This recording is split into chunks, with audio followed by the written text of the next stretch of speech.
The thrilling adventures of the Shadow are on the air, brought to you each week by the Blue Coal Dealers of America. These dramatizations are designed to demonstrate forcibly to old and young alike that crime does not pay. Before the Shadow begins today's adventure, I want to ask you a question. What's the best hard coal you've ever burned? Well, if you burn blue coal, I'll bet you can answer that question right off the bat. And if you don't burn blue coal, I sort of feel it's my duty to tell you just what you've been missing. Clean, radiant, invigorating warmth that takes the chill off the house in a jiffy. That's the kind of heat you get from blue coal. And find out for yourself. Order a trial ton from your neighborhood blue coal dealer tomorrow. He'll show you the easy, economical way to heat your home. The Shadow, mysterious character who aids the forces of law and order, is in reality Lamont Cranston, wealthy young man about town. As the Shadow, Cranston is gifted with hypnotic power to cloud men's minds so that they cannot see him. Cranston's friend and companion, the lovely Margo Lane, is the only person who knows to whom the voice of the invisible Shadow belongs. Today's story, Death Rides a Broomstick.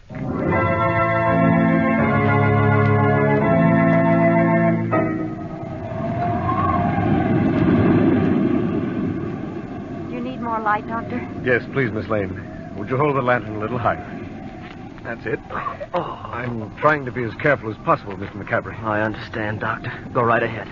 Mr. Cranston, would you hand me those bandages now, please? Surely. Here you are. How is he, Doctor? I'm just dressing the wound now, Commissioner. I think we ought to learn just what this is all about. But, Commissioner, he's not in any condition to talk now. I'm all right, Miss Lane. I'll explain everything right from the beginning. Then it'll all be very clear. Would you mind propping me up a bit, Doctor? Not at all. There you are. Thank you. My family, the McCaffrey clan, is an old family. And like many old families, there are many things in our past that we'd like to forget. Among them is the fact that many years ago, 1741 to be exact, my great-great-grandfather, Thad McCaffrey, chieftain of the clan McCaffrey, officiated at the execution of a woman condemned to be burned at the stake on a charge of witchcraft. It took place in the courtyard of the old castle, far up in the Scottish Highlands. And as the story goes, everyone in the township had gathered. There she is! They're pinning the witch to the stake! Witch! Witch! Burn the witch! Burn the witch! Burn the witch! I burn her! Be it known to all that this woman, taken in the practice of black magic and known to be a sorceress in league with the powers of darkness and the evil one himself, is this day to be burned at the stake, that her remains may not be buried in hallowed ground, nor may any offer prayers for the peace of her soul. Her judged to and signed with the seal of the chieftain of the clan McCaffrey. Executioner, apply the torch! Wait, stay your hand! If I am to die for my witchcraft, then is the clan McCaffrey to feel the power of it. This day I curse you, McCaffrey, with a dying curse.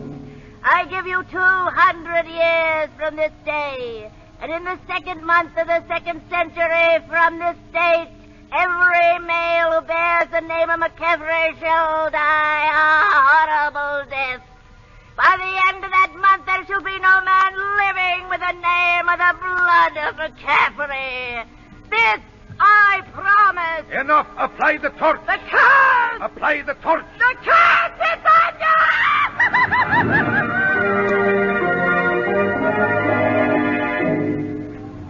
The curse was nothing more to my Uncle Garth, or my brothers Tom and Donald and myself, than just an old wives' tale.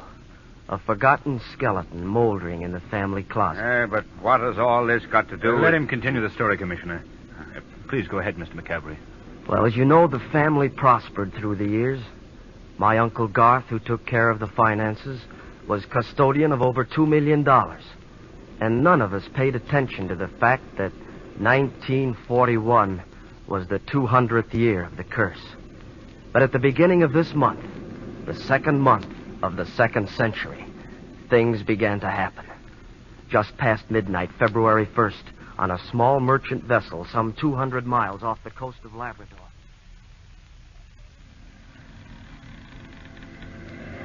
Our mate, snatched from the prime of life, whom we must leave behind us buried in a sea grave, shall hold a place in our hearts forever. May God in his goodness see fit to bring to him at last peace and bring him home to harbor. Amen. Amen. Amen. Commit the coffin to the sea. Hoist away. Over the edge. May heaven so receive the soul of Thomas McCavery.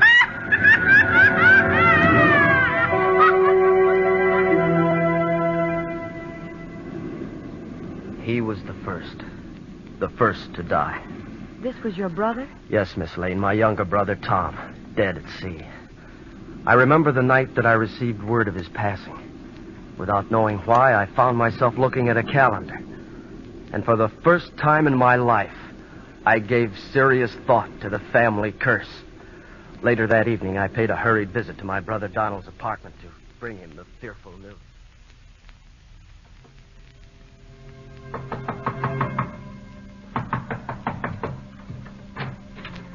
Oh, Jamie, come in.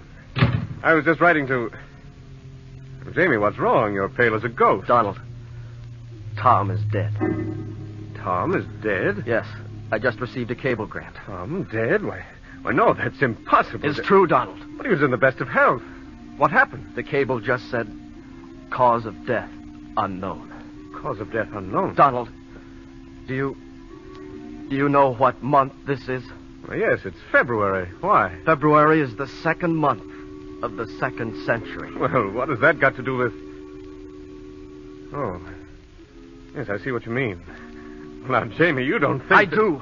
I believe that the curse of the clan is now at work. Oh, come now, man. In this day and age, no one can believe that a story that's been handed down... Donald, someone fired that shot from outside this window. Look, they threw the gun in through the glass. Why in the name of heaven should they... Look, it's mine. That's my gun. How in the world... Jamie. Donald, what's the matter? I've been shot. Donald. Donald!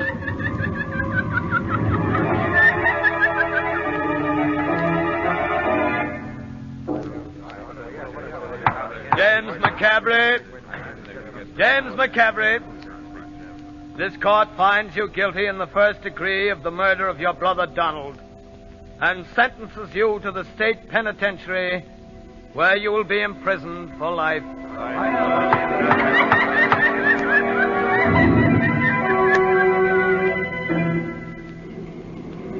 Say, officer, it's pretty stuffy in here. Would it be asking too much if we went out to the observation platform? You know, just for my last fresh air as a free man. Well, okay, McCavery. But no funny stuff. No funny stuff. Come along, then. But remember, you and me are going to be closer than Siamese twins till we get to the big house. I could hardly forget it with these handcuffs on. Oh, boy, that smells good. Cigarette? Thank you. Tell me something, will you? What's that? What'd come over a young guy like you to bump off your own brother? I didn't kill him. Now, look, Buster, you aren't talking to the judge now. You were found with your gun in your hand. The door locked, and you were trying to smash your way out the window. What does that look like, a tea party? I repeat that I didn't kill him, so don't ask me any more questions, please. Okay. Have it your own way. Good evening, gentlemen. Evening. It's lovely weather, isn't it? The days are getting longer. I'll have time to put around in my garden before the light's gone. You fond of gardening? No. It's excellent for the health. Yeah, I know. I specialize in hydrangeas. You like them? Yes and no. Oh, it's a beautiful flower. Last season they didn't do well for me at all at first. No? No, I used some of Dr. Webb's silica extract on them, and you know what? No, what? There's a gun in my left-hand pocket that's going to blast a hole right through your midsection any second now. What? Yes, so I'll just bet you're going to be a good boy and unlock those handcuffs, aren't you? I don't get you. Unlock them. Sure, okay. Say, who are you? They call me the Smiler. Well, what's this all about? You'll find out after we're off this train, Jimmy. Now, over the side with you.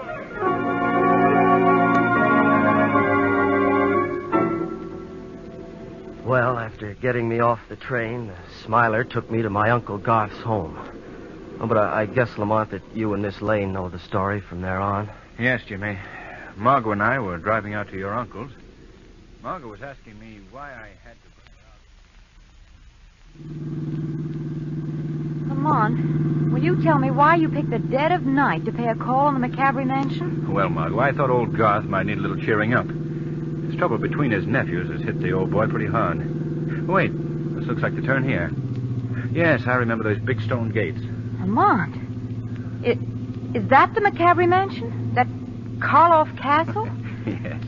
Old Garth lives there all alone. I wouldn't say that. What do you mean? He must have any number of ghosts to keep him company in that weird old place.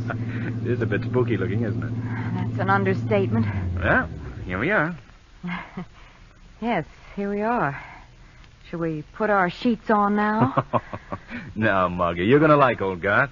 He isn't like his house at all. Well, if he is, I'm going right home. Gee, Lamont, it's so dark I can't see a thing. Well, just hold on to my arm. Front door's right over here. How are you finding it? By the Braille system? Uh-huh. Here we are. I don't see any lights on in the house. And Garth's rooms are upstairs at the rear. Oh.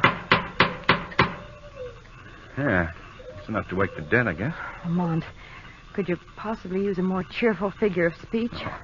Old Wellesley, the butler, is usually very prompt in answering the door. I don't understand what's keep... Oh. Good evening. Is that you, Wellesley?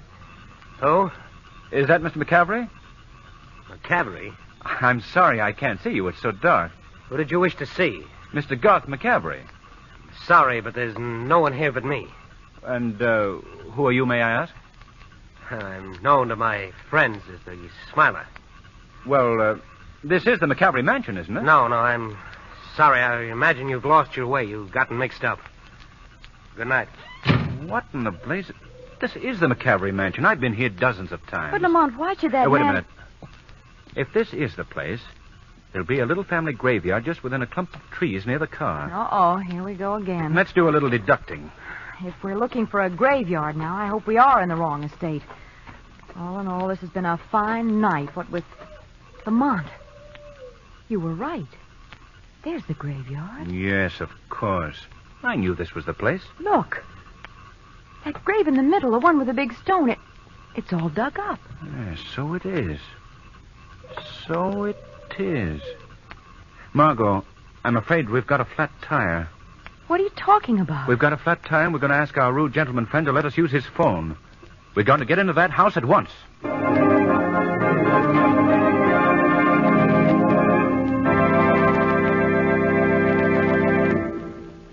Will Lamont and Margo succeed in getting into the house? We'll find out in just a moment. But first, do you know the most popular topic of conversation these days? Well, it's still the weather. But nowadays, people don't just talk about the weather. They do something about it. Yes, sir. Millions have the last laugh on Old Man Winter by burning blue coal. For they've discovered that blue coal gives them greater heating comfort at less cost. And no wonder. Blue coal is America's finest hard coal. Mined deep down in the ground where only the choicest hard coal is found. Consequently, there's no finer fuel your money can buy. Yes, blue coal distributes steady, longer-lasting, healthful heat. And a blue coal automatic heat regulator makes it doubly easy to keep your house at the exact temperature you want. Just a flick of the finger and the thermostat is set, and your furnace dampers open and shut automatically. Blue coal and a blue coal heat regulator make the modern combination for low-cost, convenient heat. So try the easy blue coal way to heat your home. Phone your neighborhood dealer tomorrow. Ask him for a free furnace inspection and let him help you enjoy better heat at less cost. His name is listed in the Where to Buy It section of your classified telephone directory under the words Blue Coal. And now, back to Death Rides a Broomstick.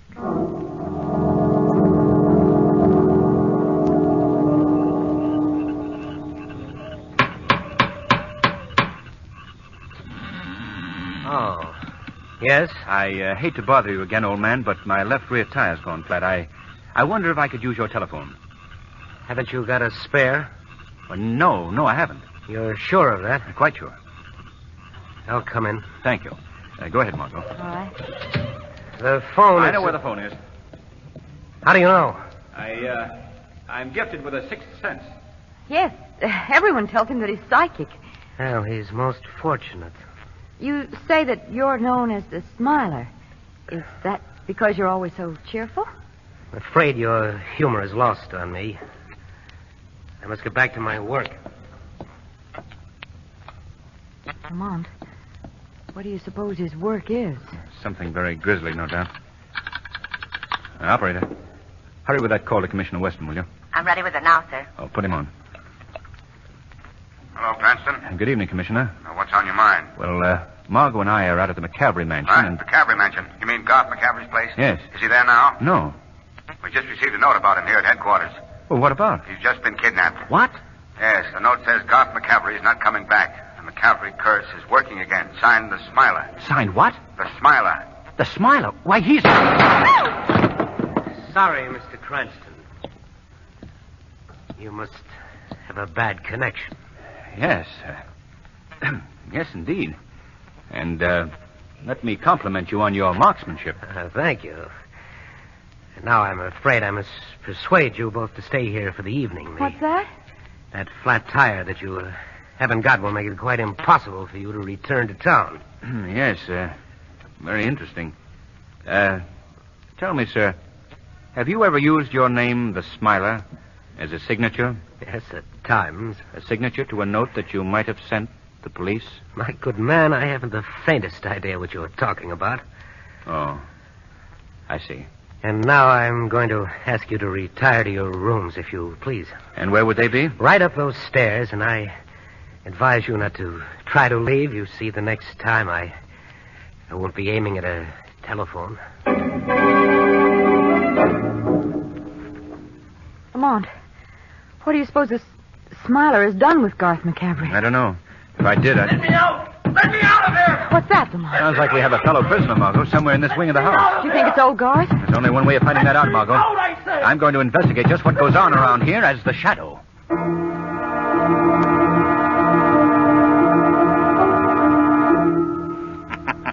What was that? Who's there?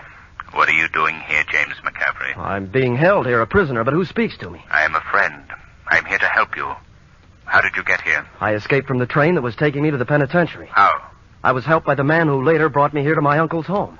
Was this man the Smiler? Yes, he was. Is he the one who locked you in this room? That's right. Why are you being held prisoner? I don't know. Do you know where your uncle is? I believe so.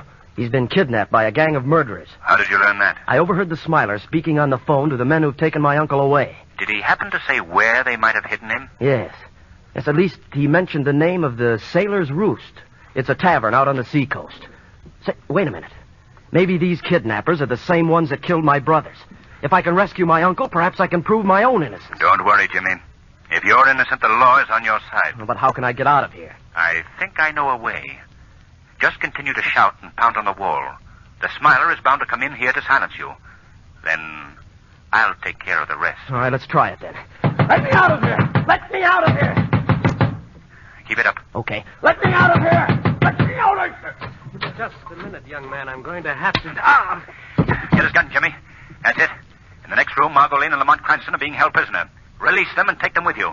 They may be able to help you prove your innocence. All right, but to whom do I owe my thanks? Who are you? I am the Shadow.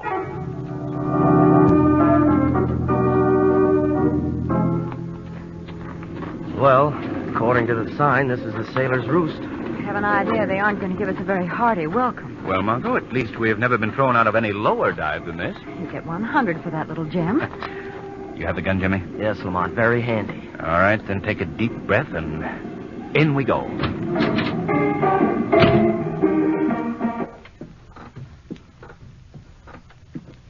Nice-looking welcoming committee. Yes. Chummy-looking group of cutthroats. Where do we go? Straight ahead to that back room. Follow me.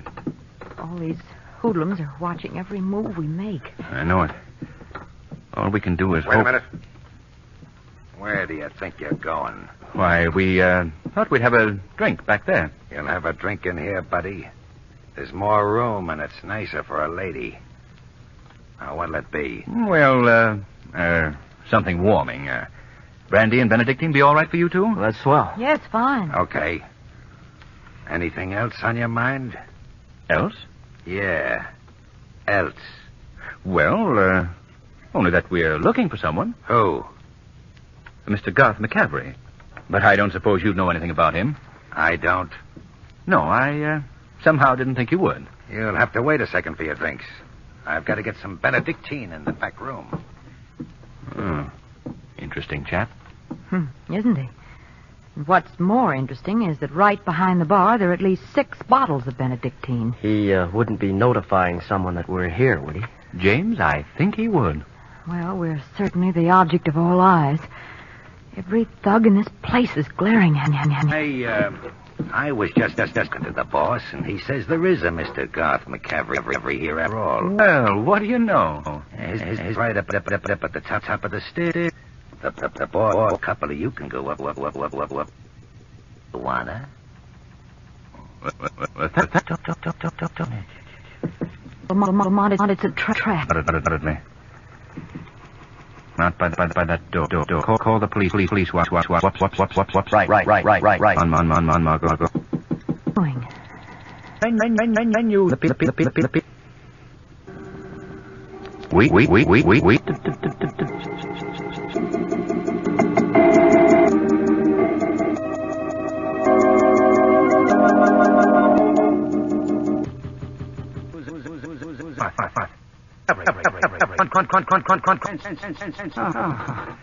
Here. Never mind. Pew. What? No. Yes.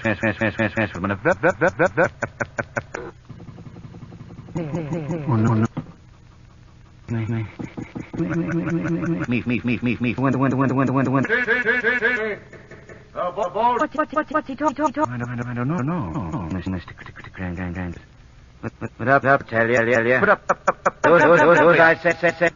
How about my... What's all about? We're here to save him. That's very touching. What do you mean? I mean, you blundered into something that business. And you both of you. Then you hear your own free will, Mr. McCack.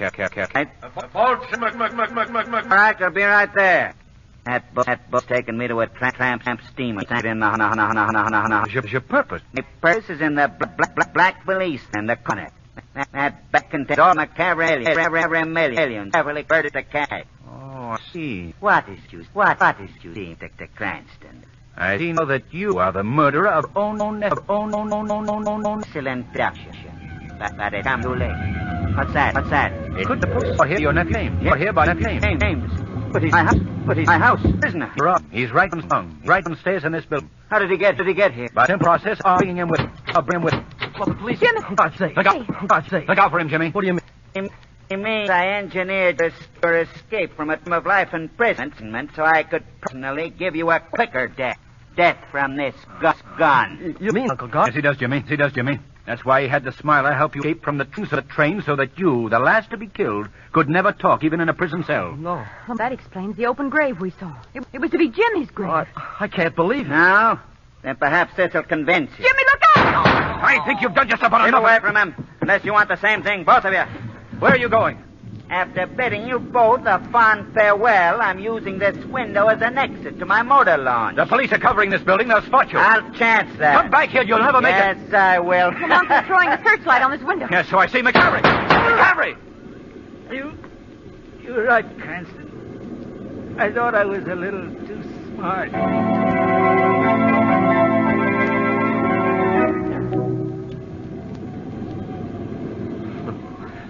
So you see, at least I know now that it was Uncle Garth that was responsible for all the murders, not the McCavery curse. Of course, Jimmy. You know, it's funny. It seemed for a time as if the witch's words were working out, didn't it? Ah, but of course that's nonsense. I may be the last of the McCaverys, but I'm alive. And the second month of the second century ends tonight. So it really was just an old wives' tale. Is it a bad wound, Doctor? Yes, I'm afraid it punctured the heart. Just a skeleton in the family closet.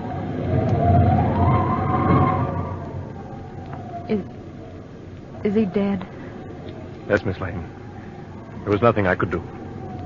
Well, that's that, I guess. You coming below, Cranston? In just a moment, Commissioner. The poor boy. Lamont, what was that? Nothing. Only the wind.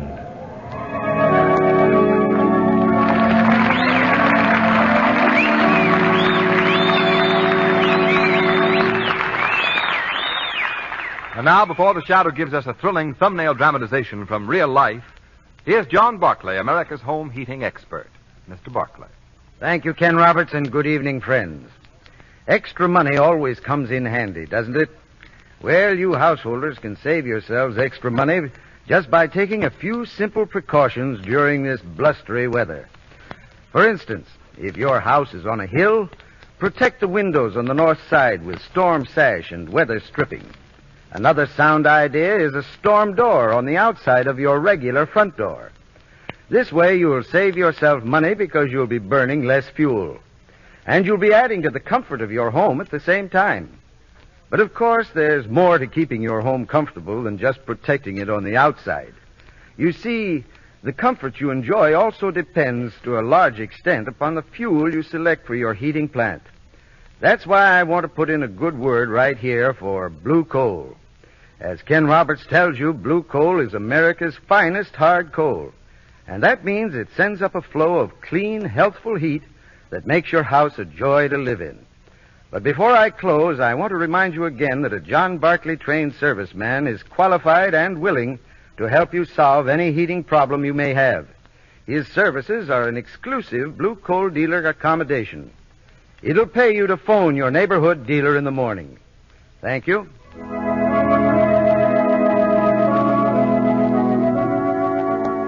Today's program is based on a story copyrighted by the Shadow magazine. The characters, names, places, and plot are fictitious. Any similarity to persons living or dead is purely coincidental.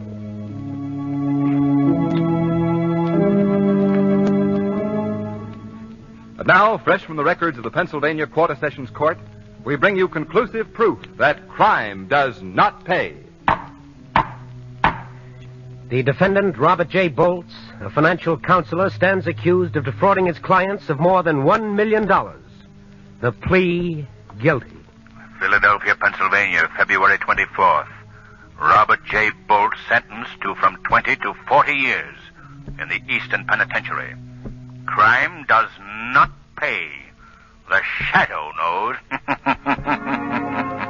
Next week, same time, same station, the Blue Coal Dealers of America bring you an adventure of the Shadow that is astoundingly thrilling and truly amazing. And be sure to phone your friendly Blue Coal at less cost.